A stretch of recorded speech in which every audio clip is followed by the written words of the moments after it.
Queridos, nós temos pregado numa série que é Minha Casa é uma Bênção, é uma pergunta, uma questão, e eu trouxe alguns subtemas. E o subtema de hoje é não terceirize, não terceirize. O versículo base é Josué 24, 15, 6, que diz, eu e minha casa serviremos ao Senhor. Repita, por favor. E nós temos pausado sobre ter uma família abençoada, poder passar essa bênção a futuras gerações.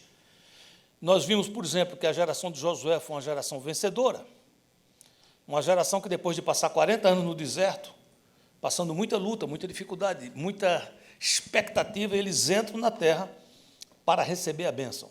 Como é bom, não é? Depois de tanto tempo de espera, você entrar e dizer, agora é a hora de receber a bênção. Nós temos falado esse ano sobre tempo, o Kairos, e nós temos ensinado que nós vivemos no Cronos, que é o nosso tempo. Kairos é o tempo de Deus. Mas quando o tempo de Deus cai no nosso, é pleroma, é a hora que se realiza as promessas. E Josué experimentou isso, a geração de Josué experimentou isso. Foram aqueles que entraram em Canaã, receberam a bênção, destruíram aqueles povos inimigos. E a Bíblia diz que eles receberam casas que eles não construíram, eles comeram de lavoura que eles não plantaram. E você diz, e por que tudo isso, pastor? Porque aquela terra não era daqueles povos que estavam ali, aquela terra tinha sido dada a Abraão, por promessa. E agora o que estava havendo era uma restituição. Eles estavam recebendo de volta. Amém, queridos? Quando nós entendemos essas coisas, nos espantamos, porque as gerações futuras, não muitas gerações depois, perderam essa bênção.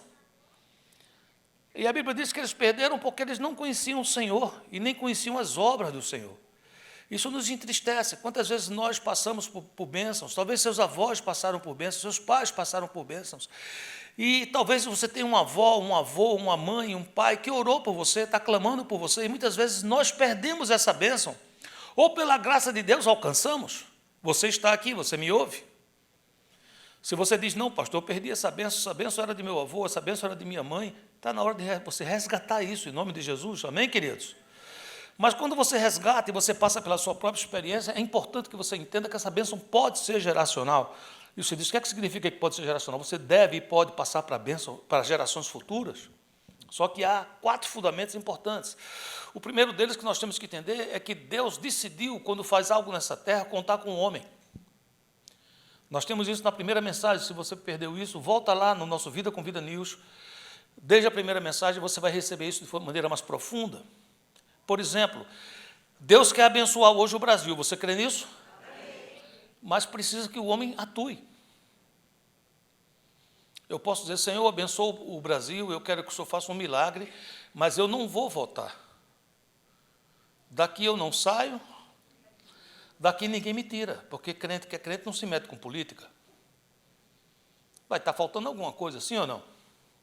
Qual é a minha parte nisso? É votar. Mesma coisa com os filhos. Existe algo que tem a ver conosco.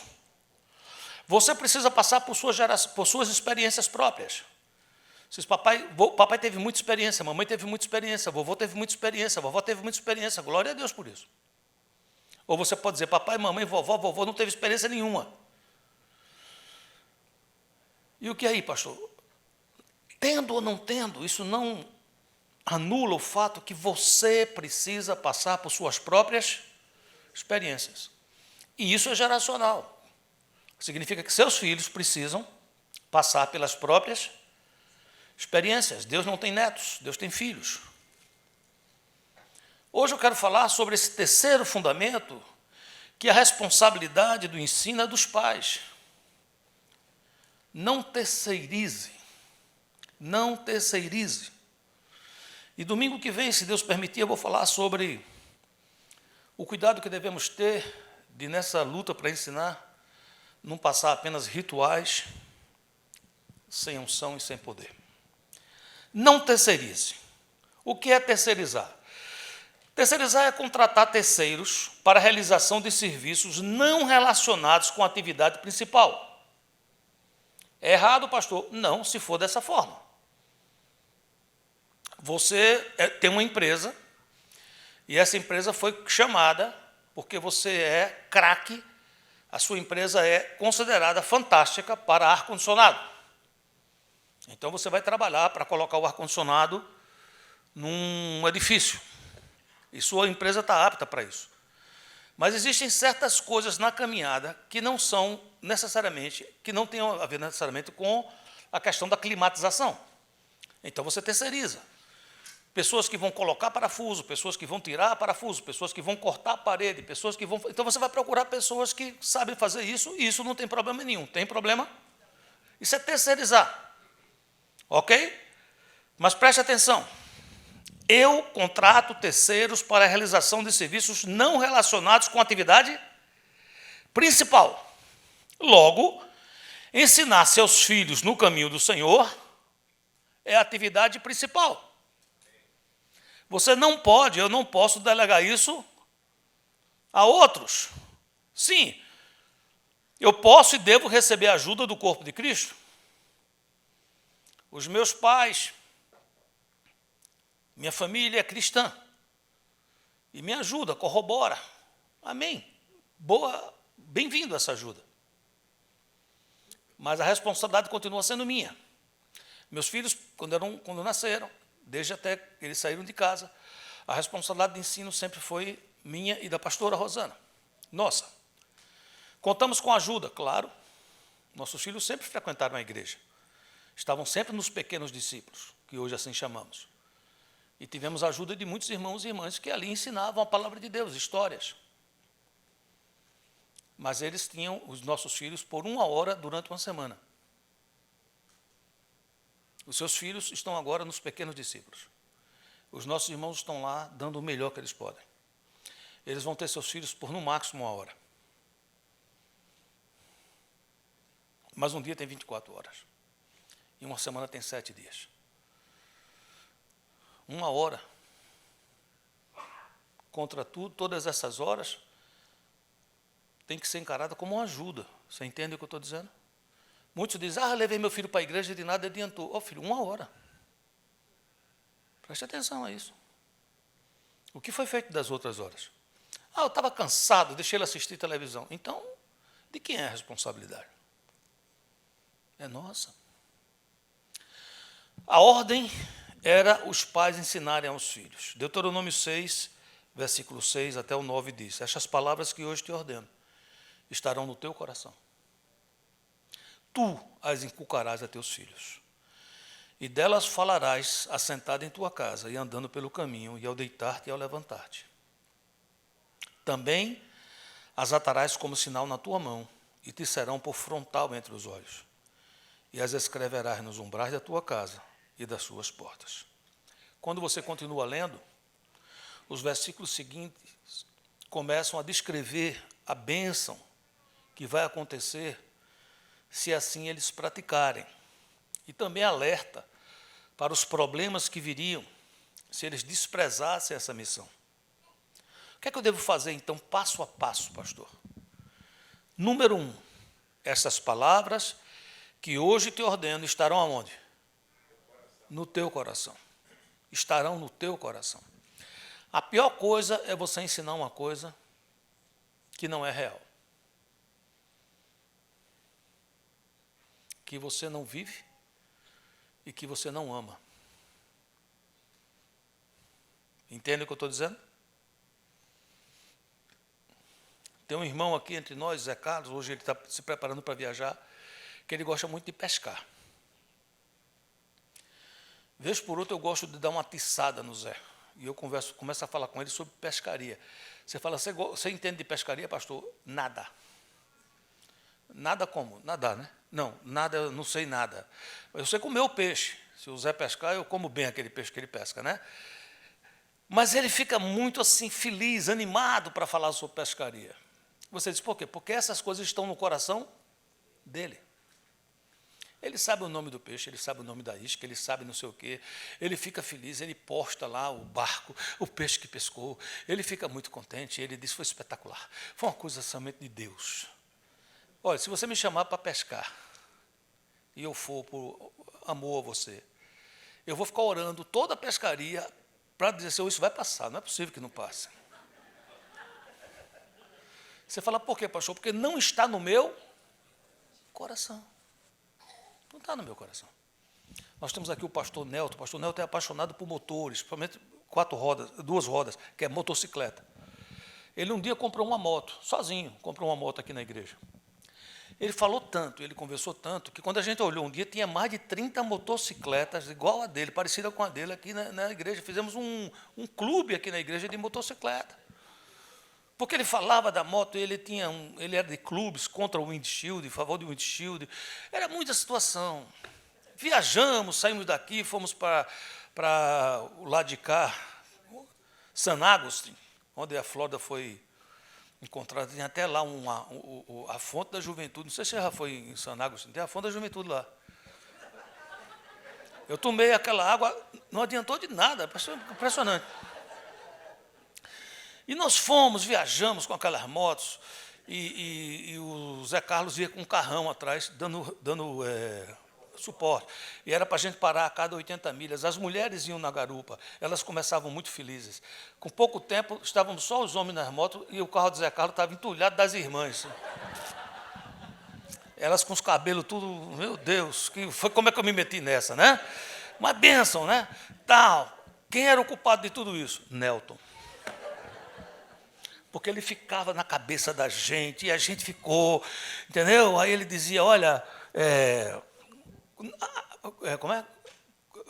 Normalmente você vê a natureza, mas quando você dirige moto, você é a natureza.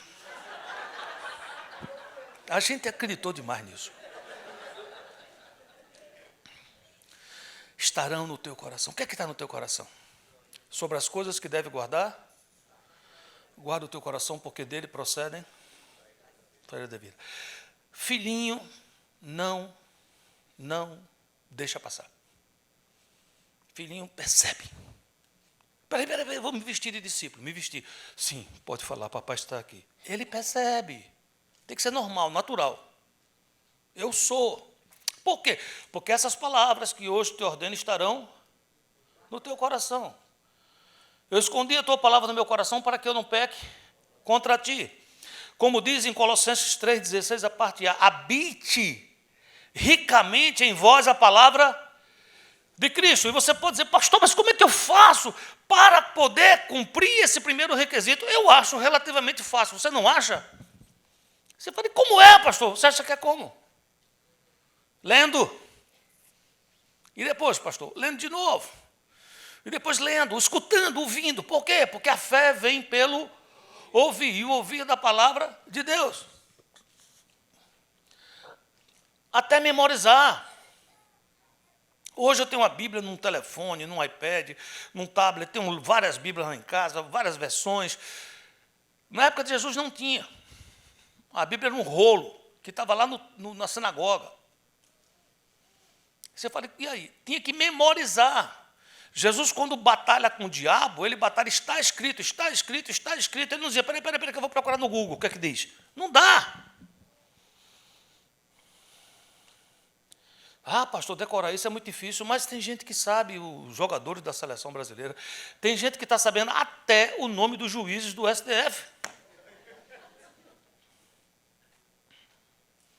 Aquele que não tem muito cabelo, como é o nome dele?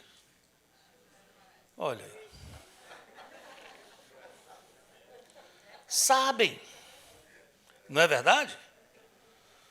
Aquele que atravessou o outro lado e foi lá dizer, não voto nessa negócio de urna, não sei o que lá, a gente sabe o nome dele. Eu estava vendo um dia desse uma pessoa no supermercado dizendo, me dá um versículo bíblico que você saiba de cor, de memória. Não sabia. Nós estamos nos Estados Unidos, estou falando dos Estados Unidos. É uma nação, entre aspas, cristã, evangélica, foi criadas pelos Pilgrims. Eram pessoas que vieram para cá para poder pregar a palavra de Deus livremente. Nós temos gerações e gerações hoje que não sabem dizer um versículo. Essas palavras que hoje te ordeno estarão no teu coração. Começa assim. Eu quero ensinar meus filhos sobre a palavra, pastor. O senhor tem uns estudos feitos? O senhor tem umas coisas que o senhor já fez? Me dê umas apostilas suas. Eu quero um livrinho. Olha, isso pode até ajudar, mas não vai funcionar. Seu filho vai olhar no seu olho, seu filho vai olhar dentro de você e ele vai saber que aquilo é uma decoreba. Precisa de ser algo que entrou, germinou e deu cria. tem que ter alguma experiência que você conte quando você está conversando com ele sobre a Bíblia. Se diz, esse versículo é interessante. Uma vez, papai estava passando por isso, e Deus falou comigo nesse versículo, e aconteceu isso. Isso fica no coração do seu filho. Você está comigo aqui ainda? Sim ou não? A segunda coisa, ele está dizendo o seguinte: está no seu coração? Está. Está no seu coração? Está. Agora é seu papel transmitir. Como é que eu vou transmitir? Tu as inculcarás. Essa palavra inculcará não é uma palavra que a gente geralmente fala no dia a dia, certo? Não sei se você sabe, um termo que não é muito usado, e às vezes é usado até de forma popular, é que a mente, a cabeça, é chamado de quê? De cuca. Não é aquela do sítio, não é. Ela é a cuca, é a cabeça. Você entendeu ou não? Compreende? Quando ele fala em inculcar, ele está dizendo em você colocar esses princípios aonde? Na cabeça, no coração. Está dizendo o seguinte: seu filho precisa ser ensinado. Ah, não, pastor, prefiro orar e deixar ele resolver. Deixa eu explicar. Eu disse isso aqui há algumas mensagens atrás. Se você não sabe quem você é, esse sistema que está aí vai decidir por você quem você é. Se você não ensinar seu filho a identidade que ele tem em Cristo, alguém ensinará a identidade que ele tem em Aion, nesse mundo caído e tenebroso. Tu as inculcarás. De quem é a responsabilidade? É minha. Meus filhos passaram por lutas, já falei aqui várias vezes, mas havia inculcado neles uma semente. Você pode dizer hoje, pastor, meu filho está um pouco afastado, minha filha está um pouco afastada, mas se você inculcou a semente, espera. Amém, queridos? Isso é promessa. E como é que eu faço isso, pastor? Ele dá passo a passo. Você quer? Hoje a pregação é curta. Eu vou liberar vocês para votar. Amém, queridos? A primeira coisa que ele está dizendo é que você deve fazer isso falando. Tem que falar? Tem que falar. Às vezes tem gente que diz, eu não gosto de falar. Eu espero que as pessoas vejam em mim. Olha, isso é importante. Mas não é isso.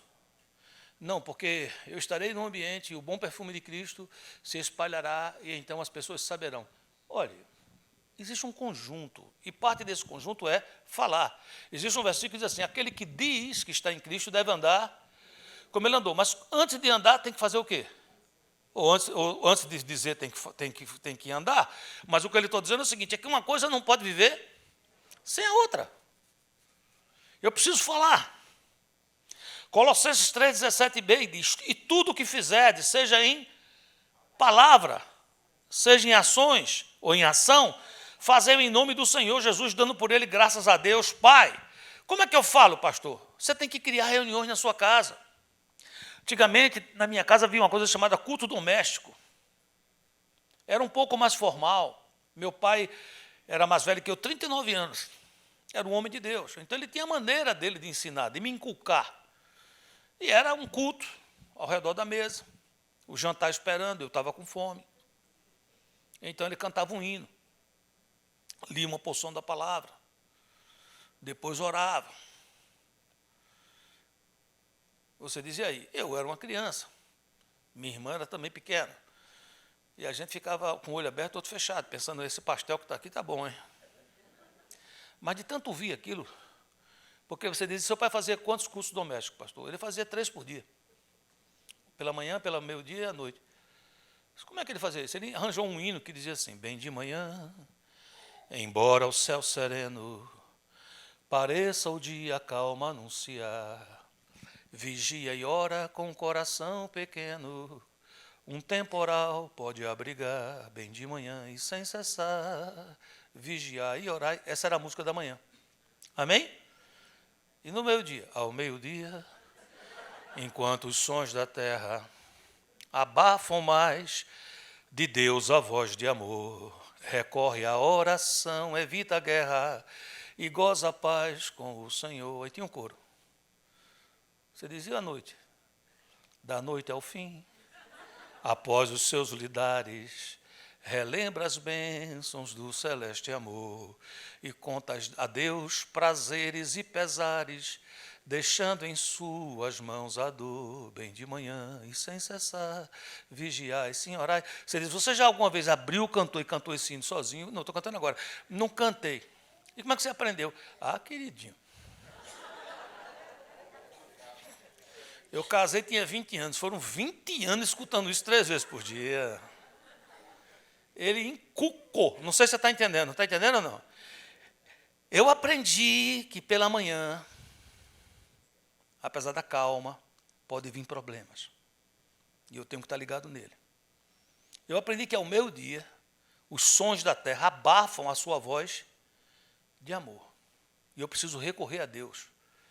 Eu aprendi que no fim do dia, seria muito importante eu dar uma parada e contar a ele o que passou. Me faça entender ou não? E lia a palavra. E orava. Era o jeito dele. Se você fez assim, pastor, não, eu fiz de uma maneira mais informal. Por quê? Porque eu tenho outra idade. Eu criei lá em casa uma coisa chamada Family Meeting. A gente todo dia orava, a gente todo dia estava junto, mas uma vez por semana era a noite da criançada, da nossa família. Aí não tinha nada.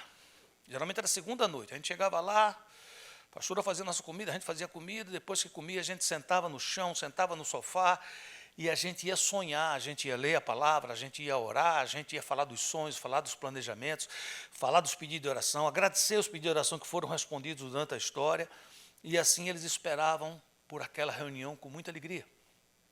Eu estava falando, você não sei se está entendendo, eu estava dizendo qual era o caminho. Durante uma family meeting e outra, durante uma reunião familiar e outra reunião familiar, eles tinham liberdade comigo e com a mãe dele para conversar, para fazer uma reunião extra. Eles casaram e começaram a dizer, cadê a family meeting? Eu dizia, agora você tem que fazer com sua família, senão minha família é muito pequena, vamos fazer com a gente, vez por outra, e vez por outra a gente reunia. A família foi crescendo, mas vez por outra a gente estava lá fazendo isso. Nós precisamos fazer isso nas reuniões informais. Sabe o que é reuniões informais? Assistindo uma televisão, assistindo um filme, fazendo um churrasco. O versículo todo de Colossenses 3,16 diz assim, habite ricamente em vós a palavra de Cristo, instruí-vos e aconselhai-vos mutuamente em toda a sabedoria, louvando a Deus com salmos, e hinos e cantos espirituais, com gratidão em vosso coração. Eu sou um homem que tem um bom humor, certo? Mas eu sei detectar quando não dá para fazer piada. Quando alguém me faz uma pergunta que eu sei, aqui tem coisa, você tem que saber disso, papai. Não brinca com isso. Aquela hora de você ouvir, abraçar, talvez tenha uma lágrima rolando ali, você não está percebendo. As lágrimas mais difíceis são aquelas que não rolam pelos olhos. Elas rolam pela alma. E é preciso que a gente entenda isso. Uma coisa é você ter bom humor e outra coisa é você ser o gaiato da casa. Não seja o gaiato. Não seja o brincalhão a qualquer coisa. Tenha bom humor. Mas peça a Deus para que esse bom humor não atrapalhe que nesses momentos informais vocês possam trocar informações com salmos, hinos e cânticos espirituais. Isso é informal, isso não é uma coisa que você diz, espera aí que eu vou botar a gravata e o paletó. Não tem nada a ver com isso. É fazendo churrasco, o seu filho solta uma. Você escuta e diz, foi filho, abre um pouco, fala o que é que aconteceu. E ele vai falando. Você escuta. Daqui a pouco sentado ali, enquanto corta a carne, conversa, diz, olha, sabe aquele assunto que você falou? Eu sei. Olha, eu já passei por algo assim. Você sabe o que a palavra fala sobre isso? Fala isso. Você fez assim? Foi. Fez bem, filho. Não fica preocupado. Deus está contigo. Ou então você fez assim, foi. Então, talvez seria melhor se você tivesse feito daquela forma. Pai, ninguém pode ocupar esse lugar, papai. Algum tempo atrás, foi tirada do ar uma música que um cantor brasileiro chamado Ney Matogrosso cantava. Quantos aqui já ouviram Ney Matogrosso cantar? Levanta a mão. Ney Matogrosso foi um cantor que ele começou a cantar com gestos afeminados, com a voz em falsete. E ele aparecia com purpurina e pinturas, como se fosse uma Carmen Miranda misturada com a pombagira. E ele requebrava. E ele cantava lá em cima em falsete. O gato preto, lá, entendeu? E um dia ele cantou uma música, aquela música eu devia ter gravado. Essa música ficou pouco tempo, ela foi retirada do ar. Essa música tem uma frase que diz assim: Pai, se um dia você me encontrar numa esquina qualquer, beijando a boca de outro homem, eu estou só tentando tirar dele o carinho que você não me deu. Esse lugar é seu, papai. Eu digo a mesma coisa ao esposo. Sua esposa está precisando de carinho, esse lugar é seu. Diga a mesma coisa às esposas. Seu esposo precisa de carinho, esse lugar é seu. Não deixe outra pessoa ocupar esse lugar. Eu sempre fui um pai presente, mas quando eu vi meu filho caminhando por caminhos, quando adolescente, de entorpecentes, eu digo, tem alguém ocupando o lugar que me pertence. E eu fui buscar aquele lugar. Eu digo, eu largo tudo, mas esse lugar é meu. Esse lugar é meu. Como é que se faz isso, pastor? No dia a dia. No dia a dia. É bom ter um family meeting? Fantástico. É bom ter um dia para estar com todo mundo? Fantástico. Mas entre family meeting, o que é que a gente faz? Existe o dia a dia. Deuteronômio 6, 7b diz, e dela falarás assentado em tua casa e andando pelo caminho. Eu não posso estar sentado na minha casa conversando com meu filho, e quando eu vou dar uma volta com ele pelo caminho, ele percebe que passou uma pessoa do sexo oposto, com a roupa muito apertada, e o pai dele teve um problema pescoçal. Porque está andando para frente, mas o pescoço do pai virou. Mesmo que ele depois fez, estou com um pouco de torcicolo. Ele soube, ele viu. É andando pelo caminho, é fazendo o que você vai fazer. Você vai num lugar. É como aquela história que alguém disse, que um pai, depois de muito tempo, o filho pedindo, foi com ele para Disney. E quando ele chegou na porta, não sei dizer a idade exata, mas é como se fosse assim, sei lá, até 9 anos não paga, e 10 anos paga, eu não sei quanto é, desculpem. Não sei que alguém que vai para Disney pode me ajudar nesse negócio aí. Mas tem uma idade que até uma certa idade eles deixam entrar. E o fato é que aquela criança chegou ali, a pessoa perguntou quantos anos ele tem. E a criança que estava fazendo aniversário, com muita alegria e com muita honra, disse a idade, que era exatamente a idade limite, que agora, a partir de agora, pagaria. E aí a pessoa da Disney disse, se não tivesse me contado, eu não adivinharia, eu não saberia. E o pai respondeu, mas ele saberia.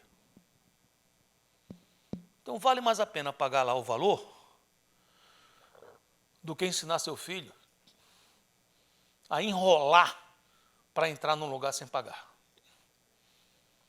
Isso é uma opção diária, ninguém pode fazer isso por você. Me lembro que em um certo momento nesse país, eu tinha uma empresa uma produtora de vídeo, propaganda, logo no começo do ministério, trabalhando também, tinha coisas no Brasil, e meu filho era meu sócio, botei ele como sócio minoritário. E teve uma semana que eu tirei 5 dias de jejum e oração, então eu digo, você vai ter que tomar conta da empresa toda. E nós tínhamos tido uma dificuldade, porque um cliente específico tinha pedido para a gente fazer uma refilmagem de um local, e a gente fez a refilmagem, e teve custo para fazer essa refilmagem, e nós apresentamos o custo. E a pessoa que estava lá foi uma pessoa muito indelicada, e disse que nós estávamos roubando, estávamos cobrando errado, porque só para fazer aquela refilmagem tinha que pagar. Ora, você tem que pegar as pessoas, trazer de casa, pegar cameraman, pegar tudo, fazer todo o trabalho. Ok. E eles nos pagaram. Naquela semana que eu estava em jejum e oração, ele recebeu um telefonema daquela empresa e ele foi lá. E ao chegar lá, aquela empresa pagou de novo a ele. Pagou outra vez. Ela estava reclamando por ter pago uma vez. E ele então recebeu o cheque outra vez. Quando eu saí daquele jejum e oração, ele me contou a história. Ele falou, pai, aconteceu isso. Eu disse, o que foi que você fez? Ele disse, eu pensei, o que é que meu pai faria no meu lugar? Então eu voltei lá com aquela senhora e disse, você lembra que você disse que a gente tinha roubado você? Porque a gente veio aqui e fez assim, assim, assado? Ela ficou, não sei o que, você lembra disso? Lembra, você nos pagou. Mas agora você me chamou e pagou pela segunda vez. E eu estou aqui devolvendo o cheque. Eu digo, filho, você fez muito bem. Eu só fiz só aquilo que eu achava que você faria.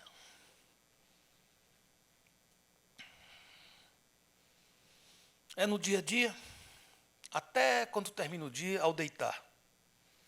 É fechar o dia com a palavra. Salmos 4, versículo 8 diz, em paz me deito e logo pego no sono, porque, Senhor, tu me fazes repousar seguro. Às vezes seu filho pode acordar de madrugada com medo. Ele é pequeno.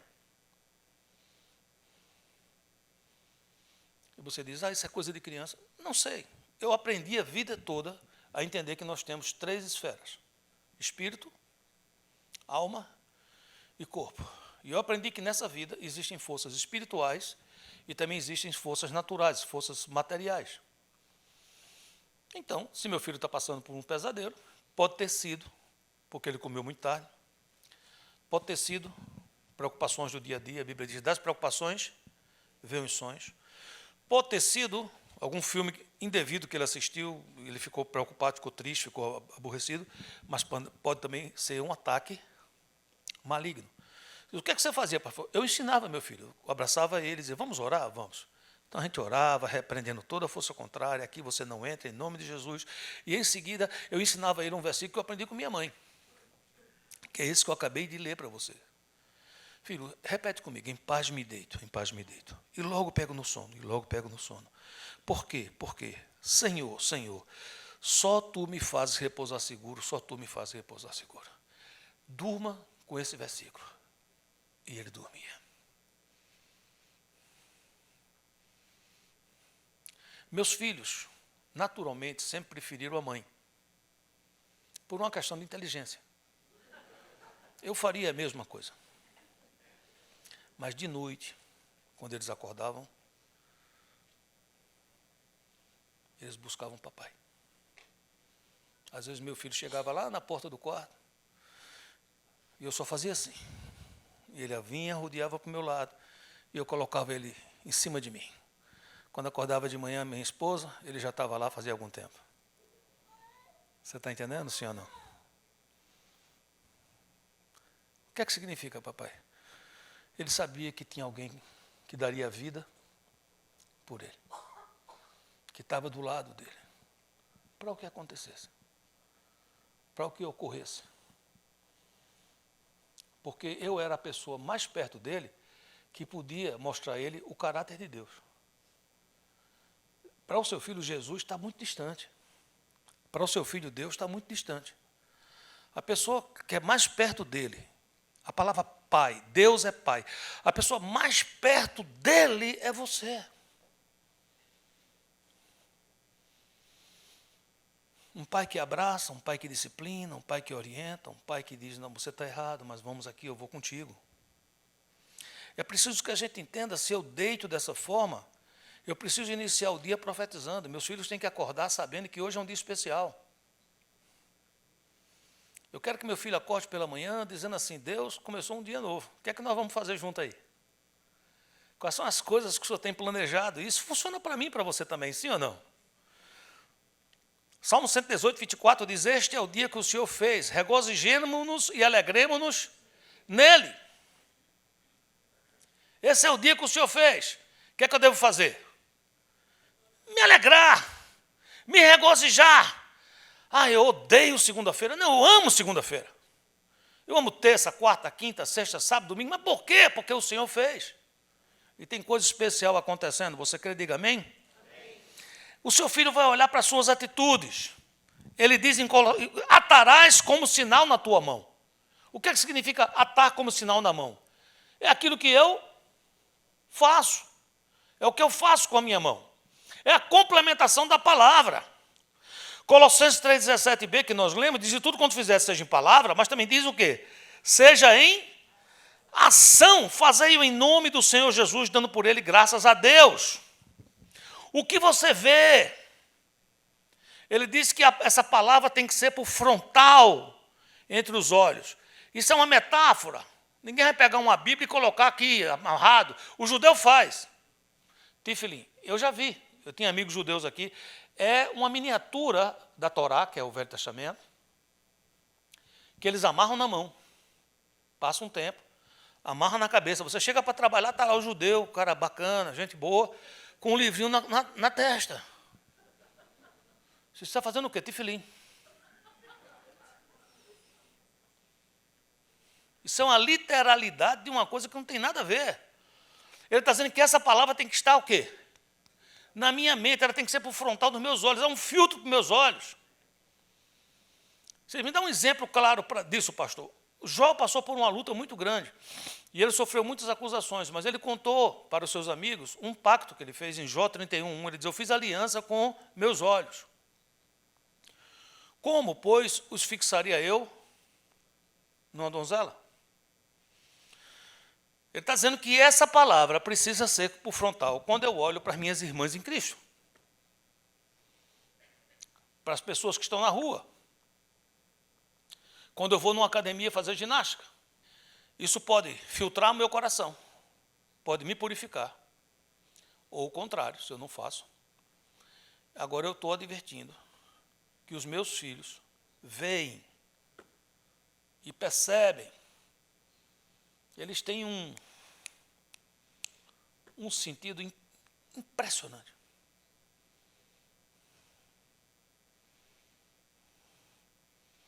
Eu me lembro de uma história que ocorreu aqui na igreja com uma família, não sei exatamente as pessoas, mas que estavam assistindo, acho que alguma coisa, uma televisão brasileira, e tinham algumas dançarinas, e o pai ou a mãe disse aos filhos: olha, essas dançarinas que estão vendo aí, isso não é um bom modelo para vocês imitarem.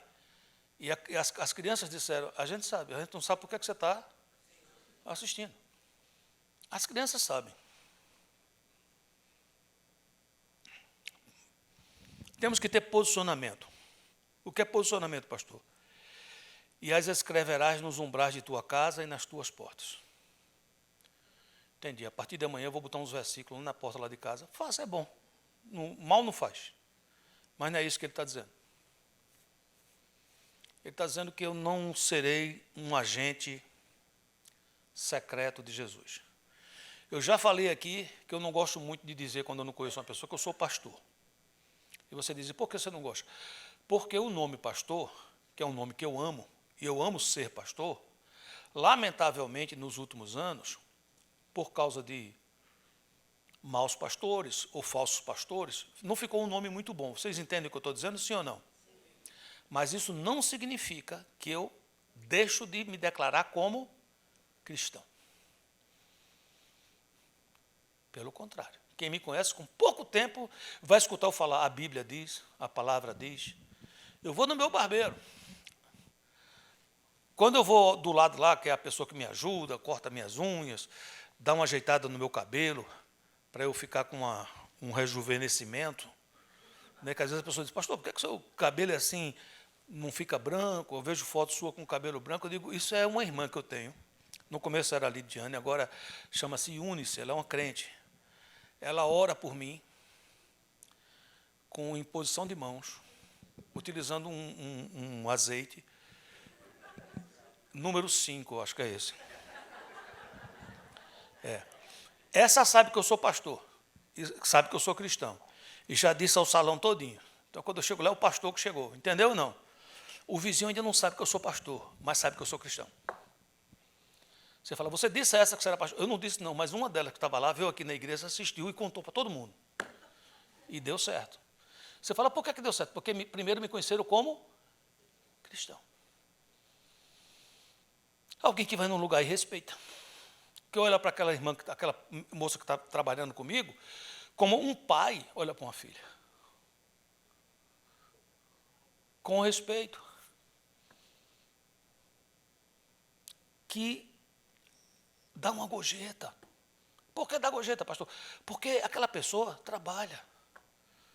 Eu aprendi mais a dar gorjeta com meu filho. Meu filho, nessa caminhada, meu filho hoje é um dos diretores da Google. Mas ele, na caminhada dele, ele foi garçom. E quando ele chegava em casa, dizia: pai, eu atendi uma mesa hoje enorme e tal. No final, não deram uma gorjeta para mim. E ele ganhava bem pouco, ganhava por gorjeta. Aí ele disse: eu hoje sou um cara, ele ganha bem, eu dou 20% de gorjeta. Aí eu aprendi com ele. Então, toda vez que eu vejo uma pessoa que eu vou assim, pagar, eu me lembro dele. Eu olho para aquela pessoa e digo, eu não sei quem é, talvez seja meu filho que eu não estou vendo. E eu dou a gorjeta. Aí a pessoa vai vendo essas coisas. Eu não sei se você está entendendo o que eu estou dizendo. Está entendendo, mais ou menos? Você vai falar, pastor, você está dando muito exemplo, porque você é o bom. Não sou bom, não sou nada, meu irmão. Eu fui aprendendo essas coisas, errando, levando lapada, pedindo perdão a Deus. E eu estou contando só a parte boa, a parte editada, entendeu ou não? Porque se eu for contar as partes que eu errei, a gente não vai nem votar hoje. Então é importante que a gente entenda que quando a gente se posiciona, a gente deixa de ser um agente secreto. Entendi? Eu preciso chegar e dizer assim, eu sou crente, da Igreja Vida com Vida, sou líder de GE, sou do ministério tal. Eu acho que a pessoa não vai entender absolutamente o quê? Nada. Quando eu evangelizei, por exemplo, Roberto é uma pessoa que eu evangelizei, eu batizei, eu casei e até hoje me segue. Há pouco tempo a intercessão estava orando para o Betinho, ele levou um tombo numa moto, mas graças a Deus as orações fizeram efeito, ele está recuperado. Até hoje ele me chama de pai. Sabe como eu evangelizei Beto? Eu evangelizei numa academia de ginástica. Sem dizer que era pastor, sem dizer que era crente, sem dizer nada. Só passando princípios bíblicos, princípios bíblicos. A gente na academia, eu era jovem. Você sabia que eu já fui jovem? Eu era magrinho, musculoso. Você acredita nisso? E quando a pessoa é assim, e chega num carro bacana, às vezes desperta olhares. E ele olhava para mim, porque passava uma moça, e olhava, e a outra, e eu normal. E ele chegava para mim e dizia assim, Juninho, ele me chama de Juninho. Até hoje, ele agora está lutando para me chamar de pastor. Mas se acostumou a chamar Juninho. E ele dizia, olha, deixa eu dizer uma coisa para você. Eu sei que você é casado com Rosaninha. Eu digo, sou. Então gay você não é, né? Eu digo, não, sou não. Mas por que eu vejo uma moça olhando e tal, e você não olha? Eu digo, eu tenho vontade de olhar, Beto. Mas eu fico pensando assim, se passar um cara aí e a Rosaninha olhar, aí eu não vou gostar. Eu digo, você um dia vai casar? Eu disse, vou casar. Você gostaria que a sua esposa lhe traísse assim uma vez por semana, uma vez por mês, ou a cada 6 meses? Tá louco, sai dessa. Então, aquilo que você não quer para você, não queira para os outros. O que é que eu estava dizendo a ele? Um versículo bíblico. Eu fui passando princípios, até um dia falar da Bíblia e ele querer a Bíblia, e eu dar uma Bíblia e ele começar a estudar a Bíblia e a palavra o libertou. Amém, queridos? O que é que você tem a ver com isso, pastor? Papai e mamãe, ninguém pode fazer melhor do que você isto com seus filhos.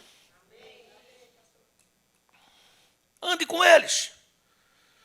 Peça a Deus. Ou você diz, pastor, então se eu andar com eles vai dar certo. Se aquele primeiro ponto der certo, essas palavras que hoje te ordeno estejam no teu coração. Porque se não tiver, meu irmão, se não tiver, quando teu filho olhar para uma mulher na rua, você lá dentro, o teu lado machista se levanta e você diz, Senhor, glória a Deus que ele não olhou para um homem. Quando você souber que seu filho está dando em cima das meninas aí, e ele não tem nenhum plano de casar, lá dentro você vai dizer, segure suas cabras, porque meu bode está solto. Então não funciona, só funciona se funcionar para você. Essas palavras que hoje te ordeno estarão no teu coração. E como consequência, você vai inculcar seus filhos.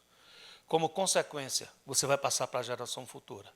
Como consequência, você poderá dizer, eu e minha casa, não é que eu vou servir, mas eu e minha casa já sirvo ao Senhor. Que o Senhor te abençoe poderosamente, em nome de Jesus. Vamos ficar de pé, deixa eu orar por nós. Senhor amado, em nome de Jesus, tem misericórdia da nossa vida, da minha vida e da vida de cada irmão e irmã que está aqui.